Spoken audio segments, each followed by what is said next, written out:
indefensa bajo la furia de un diluvio implacable.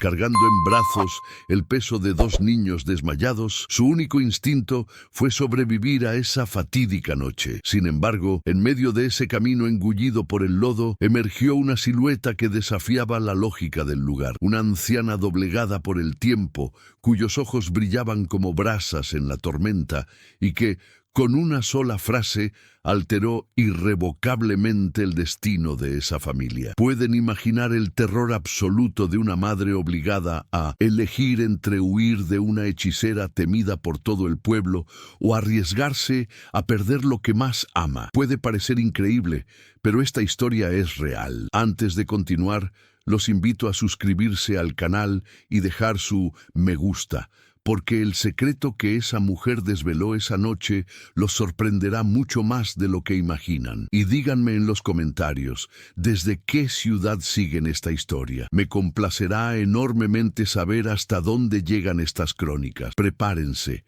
porque todo comienza con un encuentro que nunca debió haber sucedido. La lluvia caía con brutal violencia aquella tarde de noviembre de 1923, en el remoto San Pedro de las Montañas, transformando los caminos de tierra en torrentes de lodo viscoso y traicionero, deseoso de devorar los pasos de cualquiera que se atreviera a desafiarlos. Elena avanzaba con una lentitud tortuosa, sintiendo el agua helada impregnar su yeso desgastado, empapando la tela hasta adherirse a la piel febril de Mateo, su bebé de 6 meses, que descansaba en un silencio antinatural contra su pecho. A su lado, la pequeña Lucía, de 5 años, se aferraba con los nudillos a la falda de su madre, lívida por el esfuerzo, resbalando repetidamente en el lodo, mientras el viento aullaba entre los robles como un lamento antiguo, trayendo consigo el aroma de tierra removida y desolación. El cielo no mostraba ni luna ni estrellas, solo la voraz oscuridad de una tormenta decidida a extinguir cualquier rastro de piedad en aquel rincón olvidado de Piacentas, México, donde una viuda y sus hijos caminaban hacia el vacío. Apenas unas horas antes, el destino de Elena se había visto destrozado por el sonido seco y definitivo de una puerta al cerrarse tras ella, un estruendo que resonó con más fuerza que el trueno que ahora sacudía el cielo. Rogelio, su cuñado, el hombre que había jurado proteger a la familia tras la muerte de su hermano, la había observado con ojos desprovistos de humanidad, pronunciando su sentencia con una frialdad capaz de helar la sangre más que la lluvia misma. No había lugar para negociaciones ni súplicas. La finca, aquellos muros que habían presenciado el nacimiento de sus hijos y la muerte de su esposo, ya no eran su hogar, sino la propiedad de alguien más, donde las bocas improductivas no tenían cabida. Elena revivió la humillación de ser empujada al porche con sus pocas pertenencias tiradas al barro como basura, mientras Rogelio murmuraba excusas sobre deudas y cosechas fallidas, camuflando su codicia tras una falsa necesidad, condenándola a ella y a su propia sangre, a la dureza de una noche que prometía ser letal. El frío comenzaba a entumecer las extremidades de Elena, convirtiendo sus pies descalzos en bloques de hielo inertes que se movían por pura inercia, guiados únicamente por el instinto primario de proteger a sus crías. Cada paso era una batalla contra la gravedad y el agotamiento, y cada vez que Lucía tropezaba, emitiendo un gemido ahogado por encima del rugido del agua, Elena sentía una nueva fisura abrirse en su alma, amenazando con destrozarla por completo.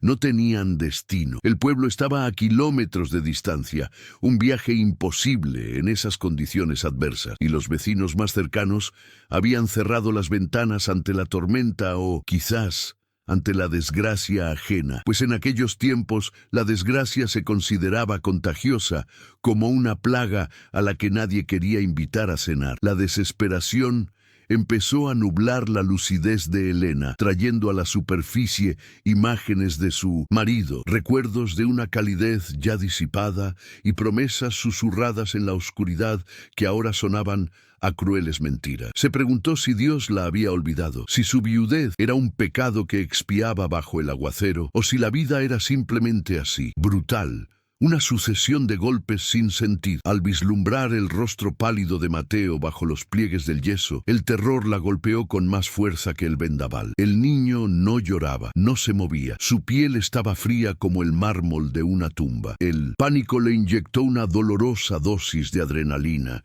obligándola a acelerar el paso, arrastrando a Lucía con un vigor que desconocía poseer, buscando desesperadamente cualquier refugio, cualquier techo capaz de salvarla de la muerte, aunque solo fuera por unos minutos. Fue en ese momento, entre la cortina de agua y la oscuridad absoluta, que vislumbró una luz parpadeante a lo lejos, un tenue punto naranja que luchaba por mantenerse vivo en medio del caos. Elena se detuvo un segundo, entornando los ojos para asegurarse de que no era un espejismo provocado por la fiebre del agotamiento, y reconoció la silueta distorsionada de un edificio al final de un sendero cubierto de vegetación espinosa. Su corazón dio un vuelco, no de alivio, sino de un miedo profundo y supersticioso que le paralizó las piernas. Esa era la cabaña a la orilla del río, la morada de doña Inés, la mujer a quien los aldeanos apodaban la bruja, la anciana que, según los chismes,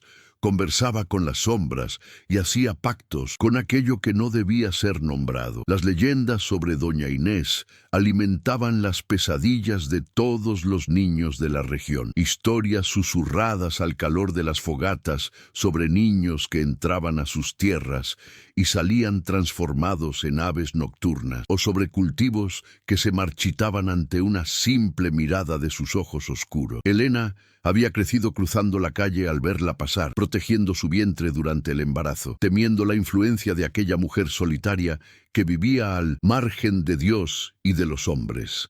Pero allí estaba, plantada en el barro, con la vida de su hijo escurriéndose entre sus dedos helados, ante la decisión más aterradora de su existencia: entregar a sus hijos al frío inevitable de la muerte o buscar la salvación en la morada de la oscuridad. Lucía le jaló la mano, sacándola de su trance, gimiendo suavemente porque sus piernas ya no la sostenían, y ese sonido rompió el dique de miedo de Elena. Contempló el cielo implacable, desafiando la tormenta, y tomó la decisión que ninguna madre debería tener que tomar, eligiendo el miedo a lo desconocido sobre la certeza del final. Acomodó el peso de Mateo en sus brazos, sintiendo su respiración superficial y errática, y comenzó a caminar hacia la luz, ignorando las advertencias que gritaban en su mente, ignorando las leyendas y el instinto de huida. El camino estaba plagado de raíces traicioneras que parecían intentar detenerla, como si la tierra misma quisiera advertirle que no perturbara la soledad de la hechicera. Sin embargo, Elena siguió adelante, impulsada por una fuerza primigenia y feroz. Al llegar a la antigua y agrietada puerta de madera, el olor a humo de leña y hierbas quemadas la golpeó, mezclándose con el aroma a ozono y lluvia. La cabaña parecía respirar, crujiendo con el viento como si fuera un organismo vivo, y las ventanas estaban selladas con gruesas telas que impedían ver el interior, dejando escapar solo hilos de luz dorada. Elena levantó la mano, temblando incontrolablemente, no por el frío, sino por el peso del acto que estaba a punto de cometer, sintiéndose como una intrusa en un templo pagano. Golpeó la madera 3 veces. El sonido resonó hueco y seco, tragado casi instantáneamente por el rugido de la tormenta, y entonces esperó, conteniendo la respiración,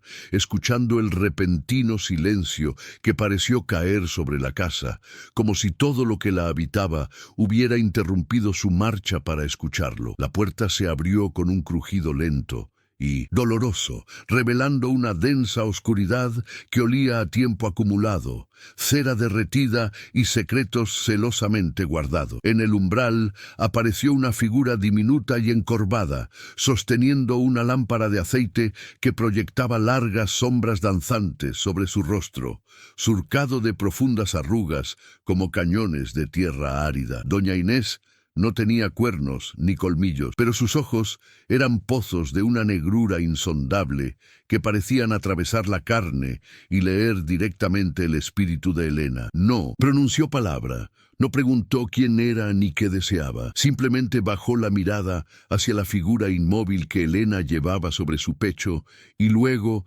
hacia la muchacha que temblaba a sus pies, con una expresión indescifrable que no denotaba ni bienvenida ni rechazo. Helena intentó hablar, intentó formular una súplica, pero su voz se quebró en un sollozo ahogado y sus rodillas finalmente cedieron al agotamiento, haciéndola caer al suelo de tierra del porche, a los pies de la temida anciana. Pensó que Inés la echaría, le lanzaría una maldición o le cerraría la puerta en las narices, pero sintió una mano áspera y callosa, como la corteza de un árbol antiguo, agarrándole el brazo con una fuerza sorprendente. La anciana la jaló hacia adentro, hacia el calor que emanaba de la estufa, y cerró la puerta de golpe, dejando afuera la tormenta y el mundo cruel que la había rechazado, encerrando a Helena y a sus hijos en las entrañas de la bestia, o quizás en el único santuario que les quedaba. Una vez dentro, el calor fue un impacto físico, un denso abrazo de humo de leña y salvia seca que contrastaba violentamente con la lluvia helada que azotaba las paredes de adobe del exterior. Helena se desplomó sobre una estera cerca del fuego, con las extremidades temblando incontrolablemente mientras la adrenalina se evaporaba, dejando solo un agotamiento crudo y punzante. Doña Inés no ofreció consuelo ni palabras tiernas. En cambio, se movió con la rapidez depredadora de un halcón, arrebatando a Mateo de los brazos entumecidos de Helena antes de que ésta pudiera siquiera protestar. La anciana colocó al bebé sobre una mesa de madera limpia, sin raíces secas, presionando su oreja nudosa contra el pequeño y silencioso pecho. «Está frío como una piedra de río», murmuró Inés, con una voz que sonaba como tierra seca que se agrieta. Y por primera vez, Helena vislumbró un destello de urgencia en esos ojos insondables que parecían haber presenciado el nacimiento y la muerte de generaciones enteras. Helena quiso gritar, quiso recuperar a su hijo, pero el terror la mantuvo clavada en el suelo mientras observaba a la supuesta bruja desvestir al niño con manos expertas y ágiles. Inés comenzó a frotar el pequeño cuerpo con un ungüento oscuro que exudaba alcanfor, trementina y algo más arcaico, un aroma ferroso que recordaba a sangre o a la savia profunda de los árboles. Sus labios se movían en un susurro incesante, palabras rítmicas que Helena no podía descifrar y que, en su mente aterrorizada, sonaban como oscuros conjuros para reclamar el alma de la inocente. Sin embargo, las manos de la anciana no eran crueles, frotaban con una fricción calculada y vigorosa, buscando despertar la sangre latente, obligando al calor a regresar a esa carne pálida que el tormento había intentado reclamar. En el rincón más alejado de la luz del fuego, Lucía se acurrucó en posición fetal, con los ojos abiertos fijos en las vigas del techo, de las que colgaban manojos de hierbas secas que proyectaban sombras alargadas y retorcidas, como garras que intentaban alcanzarla. La cabaña no era el antro de maldad que la pintaban en el pueblo, pero estaba imbuida de una extraña presencia, una energía vibrante acumulada en las botellas de vidrio, llenas de líquidos color ámbar, y en las piedras de río alineadas en el alféizar. Afuera, el viento aullaba con frustración, golpeando contra la puerta como una bestia furiosa a la que se le niega la entrada. Pero adentro, el único sonido era el crujir de la leña y la respiración agitada de Helena, mientras rezaba en silencio a una virgen que parecía haberla abandonado en manos de esa misteriosa mujer. El tiempo perdió su forma, alargándose en una lenta agonía donde cada segundo se sentía como un juicio final, hasta que un sonido rompió el trance de la espera y paralizó el corazón de Helena. Fue un gemido débil, casi imperceptible, seguido de una tos húmeda y violenta que sacudió el pecho de Mateo como un pequeño terremoto. El bebé arqueó la espalda, jadeando desesperadamente por una bocanada de aire cálido, y luego prorrumpió en un llanto fuerte, ronco y vital, que llenó la cabaña y resonó en los oídos de Elena como la melodía más dulce jamás compuesta. La fiebre había remitido, el color había regresado a sus mejillas pálidas como la cera, y la muerte, que había estado sentada a la cabecera de la mesa esperando su turno, tuvo que retirarse derrotada por la obstinación de la vieja curandera. Elena se arrastró hasta la mesa, con innocentos lágrimas que le limpiaban el barro del rostro, y tomó la pequeña mano de su hijo, besándola con frenética y temblorosa devoción. Miró a Inés, esperando ver triunfo o arrogancia, pero la anciana ya se había dado la vuelta, limpiándose las manos en el delantal con indiferencia, como si salvar una vida fuera tan común como desgranar maíz. ¿Por qué?, preguntó Elena, con la voz entrecortada por la emoción, incapaz de conciliar la imagen del monstruo del que todos hablaban con la mujer que acababa de devolverle su mundo entero. ¿Por qué nos ayudas si dicen que odias al pueblo de Dios? ¿Por qué no nos dejaste morir? La pregunta flotaba en el aire, cargada de culpa por haber creído las mentiras de otros. Doña Inés se detuvo junto a la estufa, removiendo las brasas con una varilla de hierro, y su rostro se iluminó desde abajo con un resplandor rojizo que acentuaba los profundos surcos de su historia. La gente odia lo que no puede domar, niña, respondió sin mirarla, con una dureza que no buscaba herir, sino enseñar una antigua lección. Odian el silencio porque les obliga a escuchar sus propios pecados, y odian a las mujeres que no necesitan pedir permiso para existir. Se giró lentamente, clavando sus ojos oscuros en Elena con una intensidad ardiente. No odio a nadie, simplemente prefiero la honestidad de las raíces y el veneno de las serpientes que advierten antes de morder, a la falsedad de quienes rezan los domingos y te echan a la calle los lunes.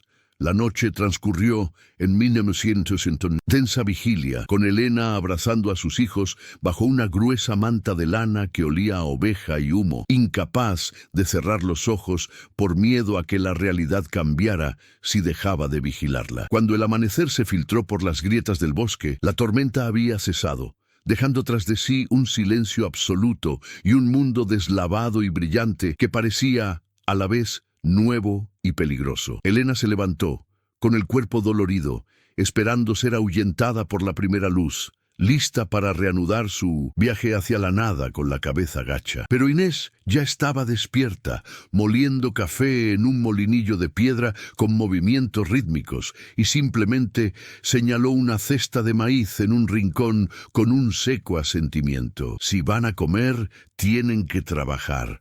Aquí no hay limosnas, solo trueque. Y así, sin pactos de sangre ni ceremonias oscuras, comenzó una rutina que desafiaba todo lo que Elena creía saber sobre el mundo y sobre sí misma. No había magia negra, solo el duro y constante trabajo de supervivencia al borde de la civilización, donde cada caloría contaba. Elena aprendió que sus manos, antes acostumbradas a las suaves tareas de la esposa de un granjero, ahora se usaban para desenterrar tubérculos, limpiar heridas de animales y secar hojas bajo el sol implacable. Doña Inés no era una maestra paciente.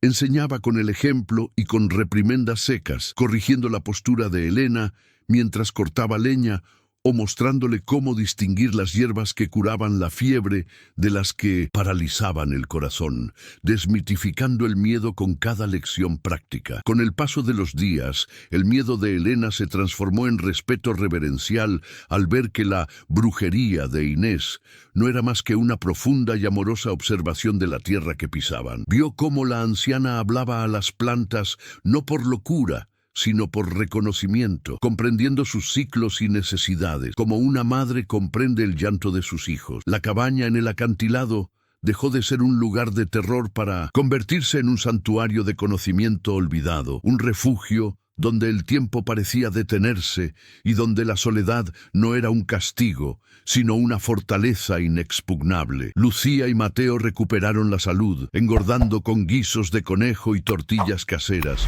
y su risa comenzó a llenar los rincones oscuros de la casa, donde antes solo habitaba el silencio. Sin embargo, la paz en aquel rincón apartado era frágil, unida por hilos invisibles que estaban a punto de tensarse prolongarse hasta una violenta ruptura. Una mañana, mientras Elena extendía la ropa sobre las piedras del río cercano, el viento trajo un sonido que le heló la sangre más que la lluvia de aquella fatídica noche. El lejano repiqueteo de los cascos de los caballos golpeando la tierra dura. Permaneció inmóvil, con una camisa mojada en las manos, reconociendo el ritmo arrogante y pesado de la cabalgata que se acercaba. No eran viajeros perdidos ni vecinos curiosos. Era el sonido de la codicia que venía a reclamar lo que creía suyo. Rogelio no lo había olvidado, y su sombra se cernía alargada y amenazante sobre el sendero, lista para invadir su refugio y arrastrarla de vuelta a la pesadilla. Elena huyó del río,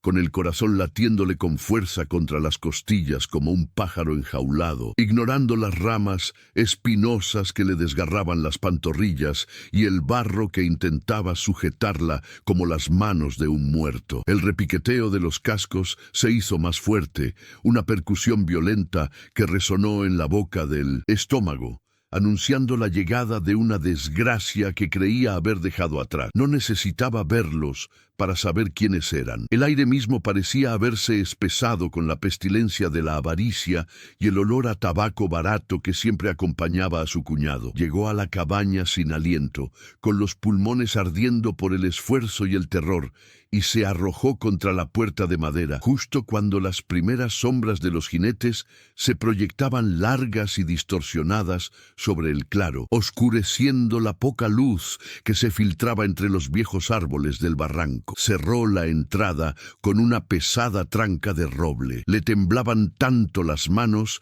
que apenas cabía la madera en los oxidados soportes de hierro. Mientras tanto, Lucía y Mateo, que jugaban en el suelo con figuras de barro, levantaron la vista, alarmados por la irrupción del pánico de su madre. Doña Inés, sentada en su mecedora de mimbre junto al fuego bajo, no se sobresaltó. Simplemente detuvo el movimiento rítmico de sus manos sobre la tela que remendaba y levantó lentamente la cabeza, con la calma de quien ha oído al viento anunciar la tormenta mucho antes de que cayera la primera gota. Afuera, el relincho de un caballo, al que se detenía con violencia, rompió la quietud del bosque, seguido de una voz que Elena conocía demasiado bien, una voz cargada de una falsa autoridad que apenas disimulaba la crueldad que la alimentaba. «¡Sal de ahí, Elena! Sé que te escondes como una rata en este agujero inmundo», gritó Rogelio con la voz distorsionada por la rabia,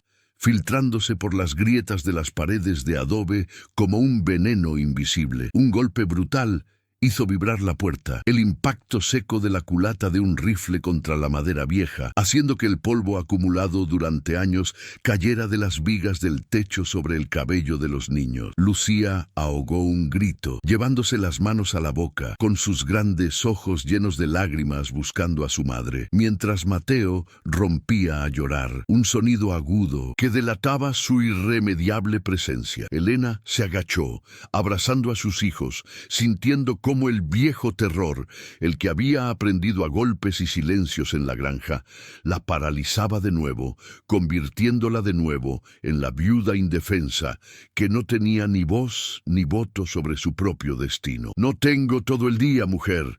Sal ahora con los chicos y quizá tenga piedad o prenderé fuego a esta posilga con todos ustedes dentro», amenazó Rogelio, y el olor a queroseno pareció materializarse en la imaginación de Elena, sofocante y real. Sabía que era capaz. Había visto cómo trataba a los animales que ya no le servían, con una indiferencia que helaba la sangre. La desesperación le nublaba la vista. No podía permitir que sus hijos ardieran por su culpa. Se puso de pie, con las piernas temblorosas, dispuesta a abrir la puerta, a rendirse, a aceptar cualquier castigo o humillación, con tal de que los pequeños vivieran. Su mano ya estaba en el pestillo, con lágrimas corriendo por su rostro, manchado de hollín, cuando sintió un toque firme en la muñeca, una garra de hueso y piel que la detuvo con una fuerza sobrenatural. Doña Inés estaba de pie junto a ella, menuda y encorvada, pero emanaba una energía que hacía vibrar el aire a su alrededor como una cuerda tensa. No había miedo en sus ojos oscuros, solo una determinación fría y firme como el pedernal. «Si abres esa puerta con miedo, ya estás muerta», susurró la anciana con una voz que no admitía réplica, apartando a Elena con un gesto suave pero firme. Inés no buscó un cuchillo ni un rifle, simplemente tomó su bastón de roble, pulido por el uso y el tiempo, y caminó hacia la entrada con paso lento y mesurado. Quitó el pestillo ella misma, con una calma que desafiaba la lógica del momento, y empujó la puerta de madera de cara a la luz grisácea de la tarde y a los hombres armados que esperaban al otro lado. El silencio invadió el claro cuando la diminuta figura de la bruja apareció en la puerta, recortada contra la oscuridad del interior de la choza. Rogelio, montado en un nervioso caballo castaño que pateaba y meneaba la cabeza, soltó una risa nerviosa que se apagó rápidamente en su garganta al encontrarse con la mirada de la anciana. Detrás de él, dos peones armados con machetes y rifles intercambiaron miradas inquietas, persignándose disimuladamente en el pecho, recordando todas las historias de maldiciones y enfermedades que se contaban en las tabernas. «¿Qué buscas aquí, profanador?», preguntó Inés. Su voz no era un grito, sino un tono bajo y ronco que parecía emanar de las mismas raíces de los árboles que los rodeaban, resonando en los huesos de hombres y bestias por igual. «Vengo a reclamar lo que es mío, vieja bruja. Esta mujer y los niños son de mi granja», espetó Rogelio, intentando recuperar su arrogancia, haciendo que su caballo se encabritara para imponerse a la anciana. «Entrégalos y no te pasará nada.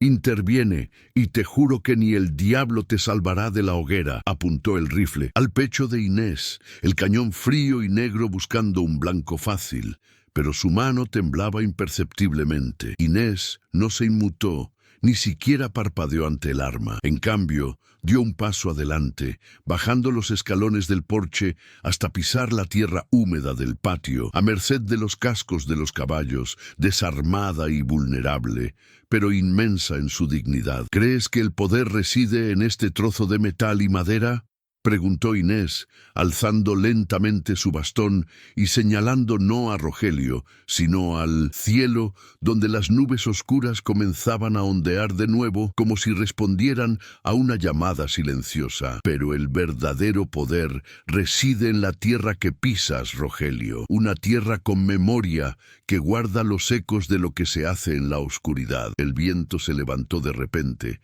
agitando las crines de los caballos y haciendo crujir las altas ramas de los pinos, un sonido que parecía un lamento colectivo. «Sé lo que hiciste, Rogelio. La tierra me lo dijo. Sé que la fiebre no fue lo único que se llevó a tu hermano. Sé del té amargo que le diste la noche antes de morir, cuando ya empezaba a mejorar». Las palabras cayeron como piedras pesadas en el agua estancada de la conciencia de Rogelio. Su rostro, antes enrojecido por la rabia, palideció, adquiriendo un gris cadavérico. Los peones jadearon audiblemente, retrocediendo con sus monturas, mirando a su jefe con una mezcla de horror y repentina sospecha. Nadie sabía nada de esto. El médico había certificado la muerte natural. Nadie había cuestionado al hermano afligido que lo heredó todo. «¿Cómo? ¿Cómo puedes saber esto?», balbuceó Rogelio, bajando lentamente el rifle, su autoridad desmoronándose como un castillo de naipes ante el peso de una verdad que creía enterrada a 3 metros de profundidad junto al cadáver de su propia sangre.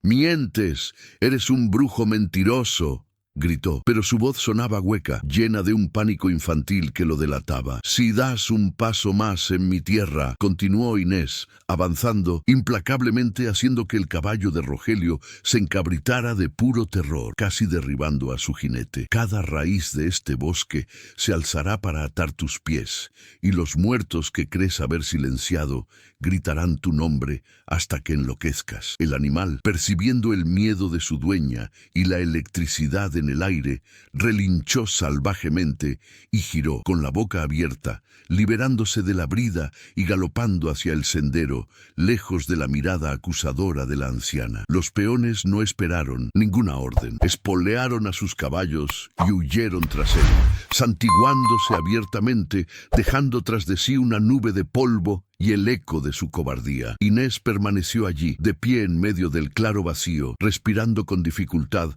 apoyada en su bastón, mientras Elena, observando desde la ventana con el alma en la cuerda, comprendió por fin que la magia más poderosa no eran los hechizos, sino la verdad dicha sin miedo. El silencio que siguió a la huida de los hombres fue denso y pesado, como una manta mojada cayendo sobre el mundo tras un fuerte estallido. Doña Inés permaneció inmóvil en el patio, con su bastón clavado en el suelo como un pararrayos que acabara de descargar una tormenta eléctrica. Y Elena vio por primera vez el ligero temblor que sacudió los huesudos hombros de la anciana. No era miedo, sino el coste físico de haber canalizado tanta ira y autoridad en un cuerpo desgastado por los años y la soledad. Elena salió corriendo de la casa, olvidando sus propias reservas, y sujetó a Inés del brazo, justo cuando las piernas de la anciana curandera parecían a punto de ceder. Al tacto, la piel de Inés ardía, vibrando con una energía residual que le erizó el vello de los brazos, confirmando que, aunque no había demonios, había una fuerza en aquella mujer que desafiaba la comprensión simplista de la gente del valle. Ayudó a la anciana a volver a su mecedora junto al fuego, sirviéndole una taza de té de hierba luisa, con manos que aún temblaban por la adrenalina del enfrentamiento. Los niños, intuyendo que el peligro había pasado, salieron de su escondite bajo la mesa, mirando a Inés con nuevos ojos, ya no como la bruja de los cuentos de hadas, sino como la guerrera que había ahuyentado a monstruos de verdad. «¿Cómo lo supiste?», preguntó Elena finalmente, rompiendo el silencio, solo perturbado por el crepitar de la leña, necesitada de comprender si realmente vivía bajo el techo de una vidente o si existía una explicación terrenal para el milagro que acababa de presenciar. Inés dio un largo sorbo a la infusión, cerrando los ojos mientras el vapor bañaba su rostro cansado, y al abrirlos, la ferocidad había dado paso a una antigua y profunda tristeza. «No necesito hablar con los muertos para saber cómo matan a los vivos», murmuró Inés, contemplando las llamas danzantes. «El hermano de Rogelio vino a verme 2 días antes de morir, a escondidas, pidiendo algo para el dolor de estómago que lo mantenía despierto. Sus ojos tenían el tono amarillo de la belladona, y su aliento olía a almendras amargas, no a fiebre», suspiró, un sonido que pareció vaciar sus pulmones de aire viciado. «Le di un purgante, pero era demasiado tarde. El veneno estaba en su sangre. Rogelio siempre estaba impaciente por heredar. La tierra no guarda secretos, muchacha. Son los hombres los que eligen ser ciegos». Elena sintió un escalofrío al comprender que la magia de Inés era simplemente una observación brutal y despiadada de la naturaleza humana, una carga mucho más pesada que cualquier hechizo. A partir de esa tarde, la dinámica en la cabaña de la ladera cambió imperceptiblemente. El miedo se disolvió en rutina y la gratitud se transformó en lealtad. El invierno se instaló sobre las montañas con tormentas de nieve que cubrieron los senderos y aislaron aún más el refugio, convirtiéndolo en una isla de calor en medio de un mar blanco y hostil. Elena dejó de ser una invitada y se convirtió en aprendiz, absorbiendo el conocimiento de Inés con la desesperación de quien sabe que su vida depende de ello. Aprendió que cocinar servía no solo para nutrir el cuerpo, sino también para sanar el espíritu. Descubrió cómo el epazote podía expulsar parásitos y cómo la corteza de sauce, hervida lentamente, calmaba los dolores que el frío traía a los huesos viejos y los cuerpos cansados. Las mañanas comenzaban antes del amanecer con el sonido rítmico del metate moliendo maíz azul y café tostado, llenando la cabaña de aromas que reconfortaban el alma. Elena acompañó a Inés al bosque helado, envuelta en capas de lana, aprendiendo a leer el paisaje como si fuera un libro sagrado escrito en un idioma verde y silencioso. Inés le enseñó a pedir permiso antes de cortar una rama, a nunca tomar más de lo necesario y a dejar siempre una ofrenda de tabaco o agua a la tierra a cambio de su medicina. Las plantas tienen memoria, le dijo la anciana mientras desenterraba raíces de valeriana con manos que parecían parte de la misma tierra. Si las tratas con avaricia, su medicina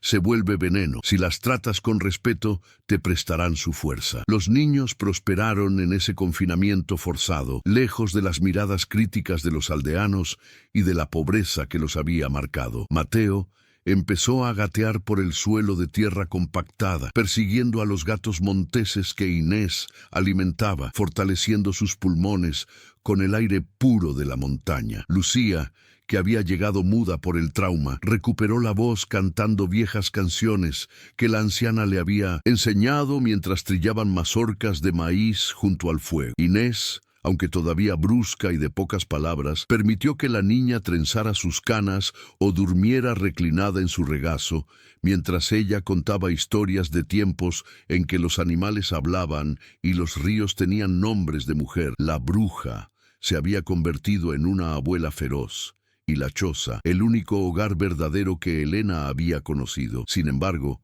el aislamiento le pasó factura, una constante sensación de vivir en tiempo prestado, al margen de un mundo que seguía girando sin ella. A veces, cuando soplaba el viento del valle, Elena creía oír las campanas de la iglesia del pueblo, un sonido lejano y melancólico que le recordaba la vida que había perdido, las misas dominicales, las conversaciones en la plaza, el sentimiento de pertenencia a una comunidad. Pero pronto recordó las puertas cerradas, los rostros que se volvían, la crueldad de Rogelio, y comprendió que esa comunidad nunca la había incluido de verdad. La soledad del barranco era honesta, limpia, sin las máscaras sociales que ocultaban la decadencia moral de la gente decente. Allí, entre los frascos de medicinas y el olor a leña, se sentía libre. La prueba de fuego de Elena llegó una noche de febrero, cuando una ventisca azotó las paredes de adobe con renovada furia. Un golpe desesperado en la puerta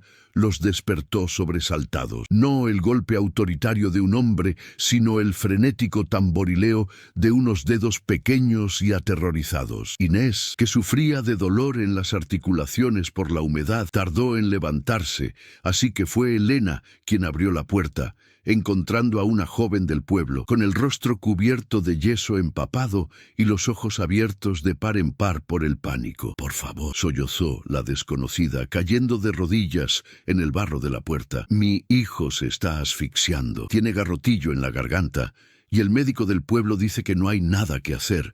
Dicen que la bruja puede salvarlo». Elena volvió la vista hacia Inés, esperando que la anciana tomara el control como siempre. Pero Inés permaneció sentada al borde de la cama, frotándose las manos doloridas, mirándola fijamente con una intensidad exigente. «Mis manos ya no tienen la firmeza para carraspear a una niña», dijo Inés con voz ronca, lanzando el desafío al aire como un guante. «Ya viste cómo se hace, conoces la mezcla de miel y alumbre, tienes la fuerza». El peso de la responsabilidad cayó sobre Elena como una losa. Ya no era solo cuestión de aprender, ahora tenía que actuar, tenía que convertirse en lo que el pueblo temía y necesitaba al mismo tiempo. La vida de una niña dependía de que aceptara su nuevo lugar en el mundo, no como la viuda indefensa, sino como la heredera del conocimiento del barranco. Con el corazón latiéndole con fuerza, Elena condujo a la mujer y a su hijo enfermo al interior, una figura febril que apenas podía respirar. Preparó los remedios bajo la mirada crítica de Inés, moviendo las manos con una memoria muscular que desconocía, mezclando, hirviendo, aplicando. Cuando logró que el niño expulsara la membrana que lo asfixiaba y vio que el aire regresaba a sus pulmones con un grito sonoro, Elena sintió una profunda transformación en su interior, más poderosa que cualquier miedo. La madre del niño la miró con adoración, besando sus manos manchadas de hierbas, llamándola sanadora. Y en ese momento, Elena supo que el camino de regreso a su antigua vida estaba cerrado para siempre, porque había encontrado un poder que nadie podría arrebatarle. La noticia de que el hijo de la lavandera había sido arrebatado de las garras de la muerte por la viuda se extendió por el valle como un incendio forestal, alimentado por el viento seco de los chismes. No fue una proclamación ruidosa, sino un rumor subterráneo que corría de puerta en puerta, transformando a Elena de una paria lastimosa en una figura envuelta en un misterio respetuoso y temido. De repente, el sendero cubierto de maleza que conducía a la cabaña en la ladera ya no estaba desierto. Bajo el manto protector de la noche, sombras furtivas comenzaron a trepar la ladera, cargando pollos, sacos de frijoles o monedas de plata ennegrecidas, ofrendas silenciosas a cambio de un remedio para la tos ferina, una tirita para los huesos rotos o un té para calmar los nervios. Elena recibió a las visitas en el umbral, reconociendo en sus rostros avergonzados a los mismos vecinos que, meses atrás, le habían negado un vaso de agua, pero que ahora inclinaban la cabeza ante ella, llamándola Doña Elena, con una reverencia que conocía la culpa y la necesidad. Al principio, la ira le quemaba la garganta cada vez que atendía a uno de estos hipócritas que solo buscaban la medicina de la ribera cuando la ciencia del pueblo fallaba. Quería gritarles, echarles en cara su crueldad pasada, recordarles que ella era la misma mujer a la que habían dejado caminar bajo la lluvia con 2 niños hambrientos. Pero Inés, observando desde su rincón con ojos que cada día parecían más velados por una niebla lechosa, la detuvo con una frase cortante. El miedo no tiene memoria, niña, y la necesidad no tiene orgullo. Cúralos no porque lo merezcan, sino porque eres tú quien tiene el don, y el don se pudre si se guarda con resentimiento. Elena se tragó su amargo orgullo y cumplió con su tarea, aprendiendo la lección más difícil de toda, que la verdadera compasión no es un acto de amor, sino un acto de férrea disciplina sobre el propio ego. Con la llegada de la primavera, el deshielo llenó el río con una corriente rugiente, y la vida estalló en el bosque con una violencia verde que parecía querer devorar la pequeña cabaña. Mientras la naturaleza recuperaba su fuerza, doña Inés parecía perder la suya a un ritmo alarmante, como si hubiera vertido toda su vitalidad en Elena durante el invierno y ahora solo quedara un frágil cascarón, esperando ser reclamado por la tierra. Sus manos, antaño firmes como raíces antiguas, ahora temblaban al sostener la cuchara y pasaba largas horas mirando al vacío, susurrando a quienes Elena no podía ver. La joven madre asumió entonces todo el peso del hogar y el trabajo, moliendo, cocinando, recolectando y sanando, mientras Mateo daba sus primeros pasos vacilantes, aferrado a las faldas de lana de la anciana, quien sonreía con una ternura nunca antes demostrada, despidiéndose lentamente del mundo a través de la risa del niño. Fue en una de esas tardes de abril, con el aire oliendo a tierra húmeda y flores silvestres, que un peón del rancho de Rogelio apareció en el claro, arrastrando los pies y retorciendo su sombrero entre sus manos callosas. Elena lo reconoció de inmediato. Era uno de los hombres que habían acompañado a su cuñado en aquel fatídico día, uno de los que habían huido ante la amenaza de la bruja. El hombre no se atrevió a mirar hacia la casa, con la mirada fija en sus botas polvorientas. «Doña Elena», murmuró con voz temblorosa, «mi niña tiene fiebre del pantano y no tenemos dinero para pagar al médico. Y dicen que tiene una mano santa». Elena sintió el impulso de cerrar la puerta de un portazo, de dejar que la justicia divina se cobrara su precio. Pero la voz de Inés resonó en su memoria. Aceptó curar a la niña, pero antes de que el hombre se fuera con las botellas, le hizo una pregunta que le quemó la lengua. ¿Cómo está la finca? ¿Cómo está Rogelio? El peón se estremeció y se santiguó rápidamente, bajando la voz como si las paredes del bosque oyeran. Mal, señora, muy mal. Desde que usted se fue, la tierra se ha vuelto negra. El maíz no crece, se pudre en los tallos antes de madurar y el ganado se muere de una tristeza que los veterinarios no comprenden. Miró la casa con miedo. El jefe Rogelio no duerme, dice que oye ruidos en las paredes, que su hermano le habla por las noches, se ha vuelto flaco y malvado, dispara a las sombras y bebe hasta caerse. Dicen que es la maldición de doña Inés, que la tierra lo está escupiendo. Elena sintió un escalofrío al recordar las palabras de la anciana. La tierra tiene memoria. No era una maldición mágica, sino la profecía de una culpa que devoraba a un hombre desde dentro, pudriendo todo lo que su mano codiciosa tocaba. Esa noche, Elena se sentó junto a la cama de Inés, iluminada solo por las brasas moribundas de la estufa, y le contó lo que el peón había dicho. La anciana no sonrió ni mostró satisfacción, simplemente asintió con la serenidad de quien ve el cumplimiento de una ley natural inevitable, como la gravedad o la muerte. La justicia humana es lenta y se compra con monedas de oro, susurró Inés con voz siseante. Pero la justicia de la tierra es implacable. Rogelio sembró muerte y traición en estos campos, y ahora solo cosecha lo que sembró. No te alegres de su desgracia, Elena, pero tampoco deberías lamentarte por ella. Es simplemente el equilibrio del mundo volviendo a su lugar. Elena comprendió entonces que la verdadera brujería no consistía en manipular el destino, sino en comprender sus hilos invisibles y tener la paciencia de observar cómo se tejían. Con el paso de las semanas, Elena notó que los habitantes la miraban de otra manera cuando bajaba al río o se reunía en la linde del bosque. Ya no había solo miedo o necesidad en sus ojos, sino una especie de cautelosa reverencia. Había dejado de ser la viuda del difunto para convertirse en la dama del barranco, la heredera del conocimiento, la guardiana de la puerta entre la vida y la muerte. Este título no escrito pesaba sobre sus hombros, aislándola de cualquier posibilidad de una vida normal, un nuevo matrimonio o la reintegración a la frívola sociedad del pueblo. Pero al contemplar a sus hijos sanos y fuertes, libres de convenciones hipócritas,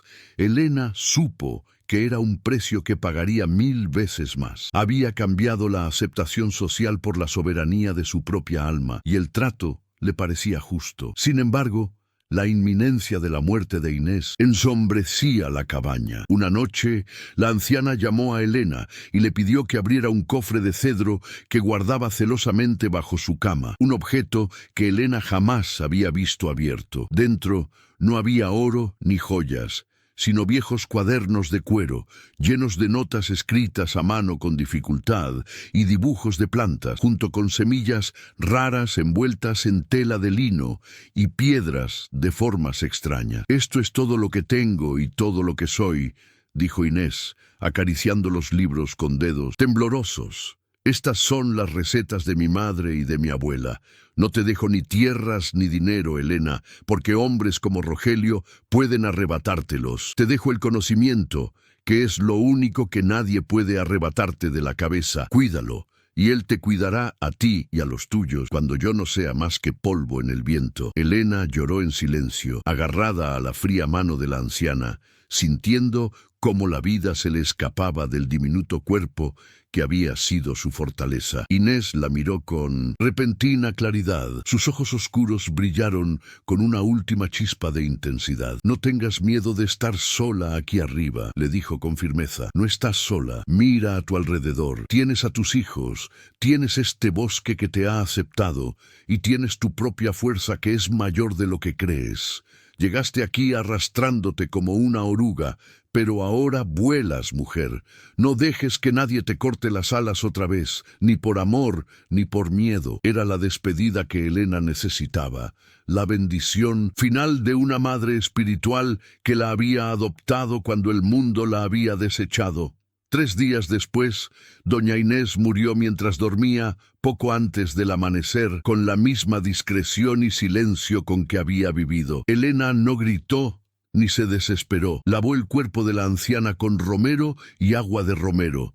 La vistió con su mejor vestido negro y trenzó su cabello canoso con cintas de colores, tal como le gustaba a Inés. No llamó al cura del pueblo, sabiendo que la anciana despreciaba sus sermones vanos. En cambio, cavó la tumba ella misma, bajo el gran roble donde Inés solía sentarse a escuchar el viento, con la ayuda de una Lucía silenciosa y respetuosa. Mientras cubría el cuerpo con la tierra fértil del barranco, Elena sintió que no estaba enterrando un fin, sino sembrando un legado. Se levantó, se sacudió la tierra de las manos y miró hacia el valle, donde las luces del pueblo comenzaban a encenderse, y supo que la bruja del barranco había muerto, pero la curandera acababa de nacer. La primera noche sin el aliento áspero de doña Inés, llenando la cabaña, fue la más larga que Elena había pasado desde su llegada al barranco. Un velorio solitario, donde la única compañía era el crujido de las vigas de madera al hundirse bajo el peso del silencio. Se sentó en la mecedora de mimbre vacía, que aún conservaba la forma del pequeño cuerpo de la anciana, y sintió que ocupaba un trono al que no había sido coronada, una usurpadora en el templo de la sabiduría. Afuera, los grillos tejían una sinfonía indiferente y el viento soplaba con la misma constancia de siempre, recordándole que el mundo no se detenía por la muerte de una mujer, por bruja o santa que fuera. Elena acarició los desgastados brazos de la silla, buscando un rastro de calor. Una última instrucción susurrada, pero solo encontró la textura áspera del mimbre y la fría certeza de que ahora la única barrera entre sus hijos y el abismo era ella misma. Con la luz del amanecer, la melancolía dio paso a una necesidad pragmática. La vida a la orilla del río no permitía el lujo de un duelo prolongado. Elena se levantó antes del amanecer, encendió la estufa con las brasas de la noche anterior y comenzó a ordenar los frascos y manojos de hierbas, tal como Inés le había enseñado, asumiendo la coreografía de la curandera con una naturalidad que la sorprendió. Sus manos, que antes solo sabían bordar y servir té en porcelana, ahora seleccionaban con destreza raíces de árnica y hojas de gordolobo, guiadas por un recuerdo que parecía residir más en sus dedos que en su cabeza. Al mirarse reflejada en el cubo de agua del pozo, vio que la viuda asustada había desaparecido, reemplazada por una mujer de mirada firme y piel bronceada por el sol y el humo. Una mujer que ya no pedía permiso para ocupar su espacio en el mundo. Los aldeanos se apresuraron a poner a prueba a la nueva guardiana del barranco. Llegaron al amanecer, no con su sigilo anterior, sino con una franqueza que denotaba aceptación de su nuevo estatus. «Buenos días, doña Elena», saludaron tocándose el sombrero, y este título, pronunciado sin la burla ni el miedo del pasado, se sintió como una segunda piel que finalmente se ajustaba a sus hombros. Llevaron gallinas, maíz y monedas, pero sobre todo trajeron sus dolores y temores, confiando en que ella, la forastera que había sobrevivido a la tormenta, podría aliviar lo que los médicos de la ciudad ignoraban. Elena los atendió uno a uno, con la férrea paciencia de Inés, sin falsas sonrisas, ofreciendo la verdad de sus remedios y recibiendo a cambio el respeto debido a quien camina entre la vida y la muerte. Entre consultas y agradecimientos empezaron a llegar rumores, fragmentos de noticias traídos del valle como hojas secas arrastradas por el viento. Hablaban de la finca Los Álamos, la propiedad que Rogelio había robado, describiéndola como un lugar afectado por una plaga bíblica donde nada prosperaba. Decían que el agua del pozo se había vuelto salobre y amarga, que las vacas parían terneros que nacían muertos antes de tiempo, y que los trigales se habían llenado de un hongo negro que convertía el grano en polvo al contacto. «La tierra lo está escupiendo», susurró una mujer mientras Elena le vendaba el tobillo torcido. «Dicen que don Rogelio recorre los pasillos vacíos, gritándole a las sombras, disparándole a los perros que ladran por la noche, convencido de que que la señora lo miró mal desde aquí arriba. Elena escuchó sin comentar, con una mezcla de sombría satisfacción y cauteloso temor. Sabía que no había lanzado ningún hechizo, que la única magia era la incompetencia de Rogelio y la culpa que lo carcomía por dentro. Pero también sabía que un hombre desesperado necesita un culpable externo para evitar mirarse al espejo. La locura de su cuñado no era un castigo divino, sino la consecuencia lógica de una vida cimentada en la traición y la avaricia. Sin embargo, para un pueblo supersticioso, era más fácil creer en la venganza de la bruja que en la justicia poética de la agronomía y la moral. Rogelio, en su delirio, estaba transformando a Elena en un monstruo todopoderoso, alimentando una leyenda que la protegía, pero también la colocaba en la mira de su desesperación definitiva. Lucía y Mateo crecieron ajenos a la decadencia que consumía la granja de su tío, protegidos por la verde barrera del bosque y el amor feroz de su madre. Lucía, recién cumplida la 6ª edad, se había convertido en la sombra de Elena, aprendiendo a identificar plantas venenosas y ayudando a secar flores de manzanilla sobre mantas tendidas al sol. Mateo, robusto y alegre, corría descalzo por el patio persiguiendo lagartijas, con su piel oscura y sus ojos radiantes de salud, prueba viviente de que la decisión de Elena de subir el barranco había sido la correcta. Eran hijos de la montaña, salvajes y libres, sin el peso de su apellido paterno, forjando su propia identidad en la tierra que los había acogido cuando su propia sangre los había rechazado. Pero la calma del barranco era tensa, cargada de una electricidad estática que presagiaba tormenta. Una tarde de julio, un viejo leñador que solía traer miel silvestre a cambio de ungüento para las rodillas, se detuvo en el porche, con el rostro serio, retorciendo el sombrero entre las manos callosas. «Cuidado, doña Elena», advirtió en voz baja, mirando al sendero como si esperara ver aparecer al diablo. «Ayer bajé al pueblo a vender leña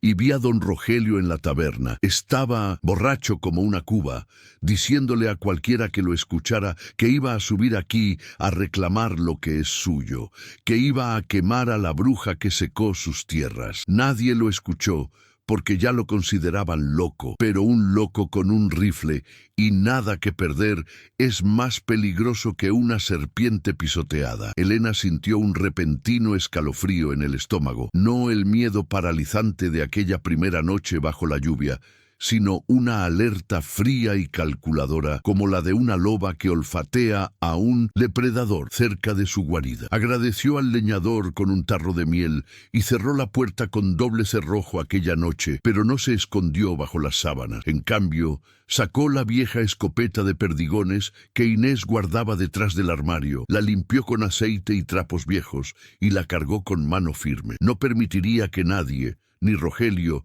ni siquiera el mismísimo infierno, tocara a sus hijos ni destruyera el santuario que Inés le había legado. Si Rogelio quería la guerra, descubriría que la viuda llorosa a la que había expulsado había muerto hacía mucho tiempo y que en su lugar vivía una mujer dispuesta a defender su tierra con uñas y dientes. Los días siguientes transcurrieron en una tensa espera, con el calor del verano azotando el barranco como una manta de plomo. El aire estaba quieto, sin una brisa que agitara las hojas de los robles, y los pájaros habían dejado de cantar, como si toda la naturaleza contuviera la respiración ante lo inevitable. Elena mantenía a los niños cerca de la casa, prohibiéndoles ir solos al río, con la mirada constantemente escudriñando la hilera de árboles donde el sendero se perdía en la espesura. Cada crujido de una rama seca, cada ladrido lejano de un perro la tensaban, su mano buscando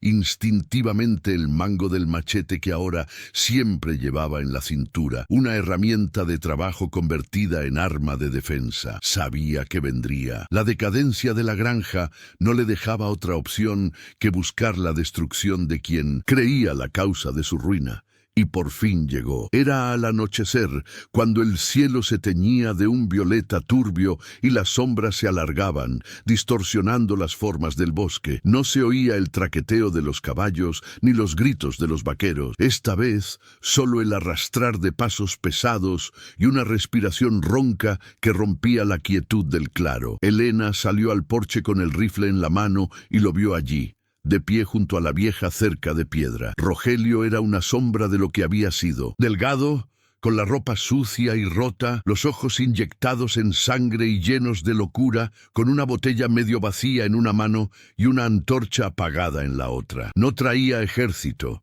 solo su propia miseria y un odio que lo consumía más que el alcohol. Y, en ese momento, Elena no vio un monstruo, sino a un hombre patético que había venido a morir matando. Rogelio se tambaleaba hacia la cerca, arrastrando los pies como si el lodo del patio se hubiera convertido en arenas movedizas, intentando tragarlo con cada paso vacilante. El hedor que emanaba de él llegó al porche antes que sus palabras, una mezcla rancia de sudor rancio, mezcal barato y el agrio almizcle del miedo que se le había grabado en la piel durante meses de insomnio y paranoia. Nada quedaba del jefe altivo que había expulsado a Elena de su propia casa a látigos verbales. Ante ella solo se alzaba un cascarón vacío, un hombre devorado por sus propios demonios, buscando desesperadamente a alguien a quien culpar de su destrucción para no tener que mirarse al espejo. Elena sostenía el rifle firmemente contra su hombro, sintiendo el frío peso del metal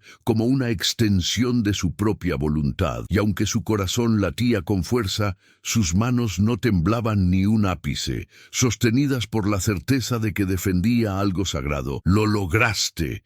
Tú y esa vieja bruja envenenaron mi agua», gritó Rogelio, con la voz quebrada en un patético falsete mientras agitaba la botella hacia el cielo oscuro, derramando licor sobre su camisa sucia. «Desde que te fuiste, nada crece, nada vive. Veo a mi hermano en los pasillos, Elena. Lo veo sentado a mi mesa con su cara azul, riéndose de mí. Quítame la maldición, quítamela, o juro que quemaré este nido de ratas hasta los cimientos». Sus ojos, saltones y rojos, escudriñaban la oscuridad del bosque en busca de los espectros que lo atormentaban, incapaz de enfocar su vista en la verdadera mujer que tenía delante. Para él, Elena ya no era su cuñada, sino un ente sobrenatural, la causa de todas sus desgracias, y esta creencia delirante lo hacía más peligroso que cualquier bestia salvaje, porque no respondía ni a la razón ni a la compasión. Elena dio un paso al frente, bajando un escalón del porche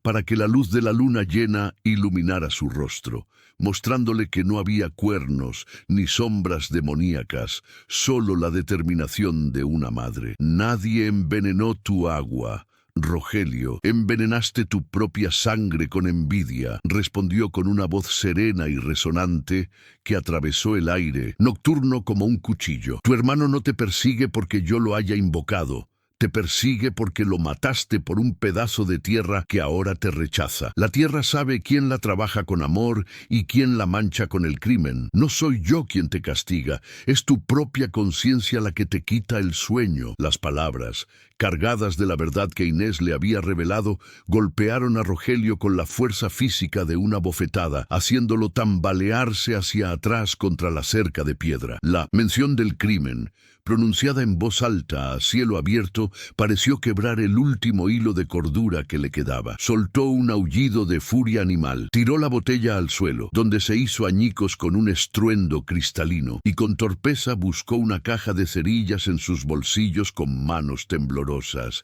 «¡Cállate! ¡Estás mintiendo!», rugió, encendiendo una cerilla contra la lija repetidamente hasta que una tenue llama se encendió, iluminando su rostro contorsionado por el odio. Acercó la llama a la antorcha improvisada que llevaba, un trapo empapado en aceite atado a un palo, y las llamas se encendieron con un rugido sordo, proyectando sombras largas y violentas sobre el claro. «Purificaré esto con fuego. Si yo no puedo tener paz, Tú tampoco. Elena no esperó a que diera un paso más. No podía permitir que el fuego tocara la madera seca de la cabaña, no con sus hijos durmiendo al otro lado del muro. Apuntó al suelo, a 1 metro de los pies de Rogelio, y apretó el gatillo. El rugido del disparo destrozó la noche en 1000 pedazos. Un trueno seco y brutal que hizo volar una nube de tierra y piedras contra las piernas del intruso, ensordeciendo todo el bosque y provocando que las aves nocturnas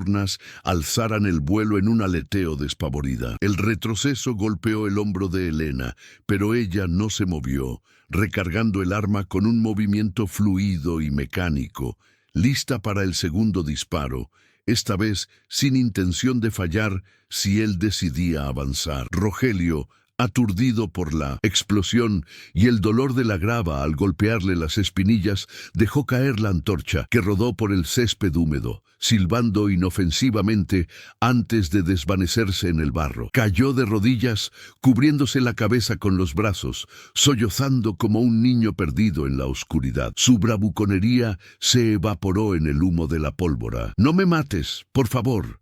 «No me mates», gimió, acurrucado, esperando el golpe final de la bruja que creía todopoderosa. En ese momento, tendido en el suelo, empapado de miedo y derrotado por una mujer a la que había despreciado, Rogelio perdió cualquier vestigio de poder que alguna vez tuvo sobre Elena. Ya no era el dueño de la granja, ni el cruel patriarca. Era simplemente un hombre destrozado, aplastado por el peso de sus propios pecados. Elena bajó el cañón de su rifle, pero no bajó la guardia, observando con una mezcla de asco y profunda lástima al patético ser que se arrastraba por el suelo. Podría haberlo matado allí mismo. Nadie en el pueblo la habría culpado. Dirían que fue defensa propia o justicia divina. Pero matar a un hombre desarmado y derrotado no era el camino que Inés le había enseñado, ni el ejemplo que quería dar a sus hijos. «Levántate», ordenó con voz fría. «Levántate y lárgate de aquí. No quiero tu sangre en mi tierra, Rogelio. Ya hay demasiada muerte en tu historia. Vete y no vuelvas, o la próxima vez no apuntaré al suelo». Su misericordia fue el castigo final, la prueba definitiva de que ella lo superaba, no solo en fuerza, sino también en espíritu. Rogelio se mantenía en pie con dificultad, tambaleándose como un borracho en un barco tempestuoso, sin atreverse a mirar a Elena a los ojos. Murmuraba cosas ininteligibles, promesas rotas y maldiciones ahogadas, y comenzó a retroceder hacia la oscuridad del sendero, tropezando con sus propios pies, huyendo de la luz del porche como una cucaracha asustada. Elena permaneció allí, observando hasta que el sonido de sus pasos arrastrados fue engullido por el murmullo del viento entre los árboles y la noche volvió a cerrar sus fauces sobre el bosque. Solo entonces, cuando estuvo segura de que estaba sola de nuevo, dejó caer los hombros y exhaló el aire que había estado conteniendo, sintiendo el temblor posterior a la batalla recorrer sus extremidades. Entró en la casa y cerró la puerta con todos los cerrojos, revisando las ventanas una a una con obsesiva meticulosidad. Fue al cuarto de los niños y los observó largo rato a la luz de las velas. Mateo dormía con los brazos extendidos, ajeno a la violencia que había rozado su puerta, y Lucía respiraba con un ritmo suave y constante. Elena se dejó caer en una silla junto a la cama, con el rifle aún en su regazo, y lloró en silencio, no por miedo, sino por liberar una tensión que había cargado durante años. Rogelio no regresaría, lo había visto en sus ojos. Su espíritu estaba irremediablemente destrozado. La guerra por su supervivencia había terminado, y aunque no hubo desfiles de la victoria, Elena sabía que había ganado la batalla más importante de su vida, el derecho a vivir sin miedo. A la mañana siguiente, la noticia llegó con el lechero que de vez en cuando subía por el barranco. Rogelio había sido encontrado al amanecer en la carretera principal, a kilómetros de distancia, delirando por la fiebre y el alcohol, hablando de fuego y demonios. Su familia, avergonzada y asustada por su deterioro mental, mental lo había enviado a un sanatorio en la capital, lejos de las tierras que había usurpado y arruinado. El rancho Los Álamos quedó abandonado, un cascarón vacío que la naturaleza comenzó a reclamar poco a poco, cubriendo los muros de piedra donde Elena se había descontento con las enredaderas. Para los aldeanos, esta fue la confirmación definitiva del poder de la Dama del Barranco. Para Elena, fue simplemente el cierre de un capítulo doloroso y el comienzo de una verdadera paz, construida con sus propias manos. Con la partida de Rogelio, el invierno descendió sobre el barranco con una paz blanca y silenciosa que Elena no había conocido en años. La nieve cubría los senderos y los tejados,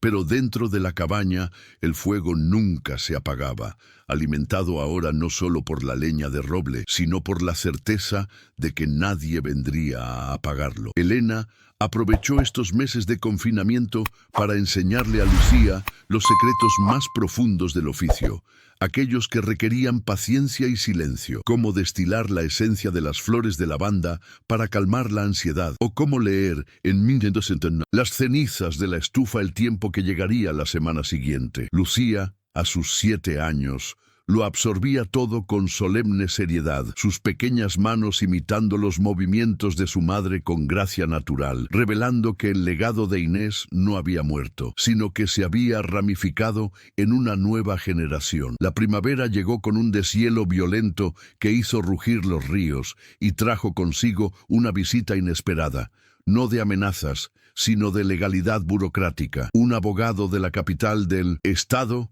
un joven con un traje impecable que contrastaba ridículamente con el lodo del camino, trepó el terraplén sin aliento, con un maletín de cuero bajo el brazo. Llevaban documentos oficiales con elaborados sellos y firmas. Rogelio había sido declarado incapacitado mentalmente en el sanatorio y al no tener otros herederos directos, la ley determinó que la administración de la finca Los Álamos y todas sus tierras recaería una vez más en la viuda de su hermano y sus sobrinos. Elena escuchaba la lectura del testamento en el porche, limpiándose las manos sucias en el delantal, mientras el abogado hablaba de títulos de propiedad, ganado y la recuperación de su estatus social perdido. El hombre esperaba lágrimas de gratitud o una explosión de alegría. Después de todo, le devolvía las llaves del reino a la mendiga. Se ofreció a llevarla en su carruaje ese mismo día para que tomara posesión de la gran casa, para que volviera a dormir entre sábanas de lino y a ser atendida por criadas. Elena miró al valle, donde los techos rojos de la finca brillaban al sol, distantes y pequeños como juguetes olvidados. Recordó el frío de sus pasillos, el silencio opresivo de las cenas con Rogelio, la sensación de ser un objeto decorativo en una casa que nunca sintió como suya. Entonces volvió a mirar la choza de adobe con sus vigas torcidas y su aroma a hierbas y vida, donde sus hijos corrían libres y donde había descubierto el poder de sus propias manos. No, dijo Elena con voz suave, pero firme, bloqueando el paso del abogado mientras éste recogía sus pertenencias. No voy a bajar. Esta casa tiene fantasmas que no son los míos, y estas tierras están manchadas por la tristeza de mi marido y la locura de su hermano. El abogado parpadeó, atónito, incapaz de procesar el rechazo de una fortuna. ¿Pero qué dice, señora? Es su herencia, es el futuro de sus hijos. Preferiría que vivieran aquí, en la miseria. Elena sonrió, una sonrisa tan dura como las piedras del río. Miseria era lo que yo vivía allá abajo, doctor, esperando a que un hombre me diera permiso para respirar. Aquí mis hijos son dueños del viento y del agua. Tienen salud, tienen propósito y tienen libertad. Eso vale más que todas sus hectáreas de trigo podrido. Elena tomó los documentos, pero no los aceptó. Dio instrucciones precisas al abogado.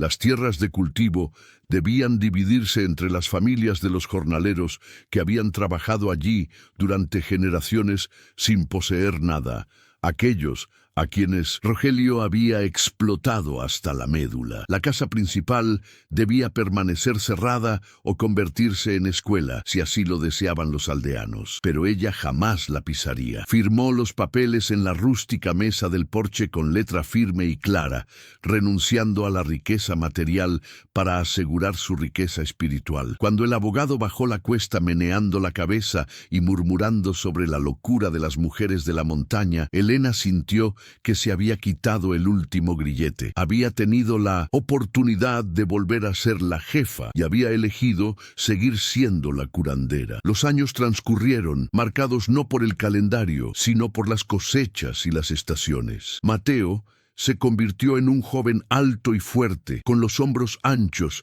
de quien trabaja la tierra y el conocimiento silencioso del bosque. No quería ir a la escuela del pueblo. Su aula eran los senderos de la montaña y su maestro, el ritmo de la naturaleza. Era responsable de reparar la cabaña, traer leña y protegerla quebrada, convirtiéndose en el guardián físico del santuario de su madre y su hermana. Los lugareños lo respetaban, llamándolo el joven de la montaña, y nadie se atrevía a cazar ni talar árboles en las tierras de Elena sin su permiso, sabiendo que Mateo aparecería de la maleza tan silencioso como un puma para defender lo que era suyo. Lucía, a su vez, se convirtió en la viva imagen de su madre, pero con una dulzura que suavizaba la severidad heredada de Inés. A los 15 años ya asistía a partos sola cuando Elena estaba ocupada con otros pacientes y sus manos tenían el don de calmar la fiebre con solo un toque. Se decía que la hija tenía luz en los dedos y muchas mujeres preferían sus susurros reconfortantes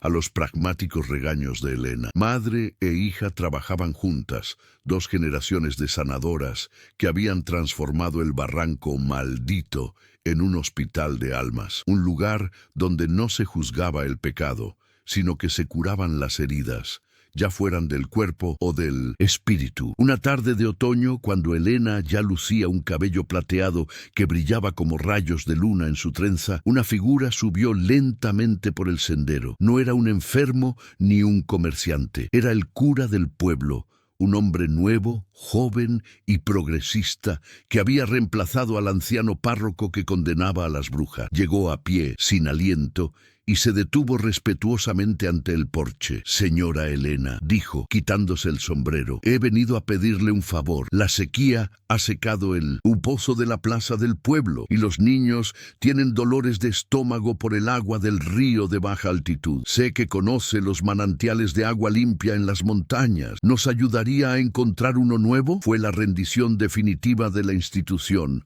que más la había rechazado. La iglesia había acudido a pedirle ayuda a la bruja para salvar el pueblo. Elena podría haberlos dejado sufrir, recordando cómo el anciano sacerdote había cruzado la calle para no tocar su sombra, pero miró a Lucía, que la observaba expectante, y a Mateo, que esperaba su orden. «El agua no es de nadie, padre, y la sed no tiene religión», respondió Elena, tomando su bastón, el mismo bastón de roble que había pertenecido a Inés. Bajó al pueblo por primera vez en décadas, no como una viuda expulsada, sino como una matriarca.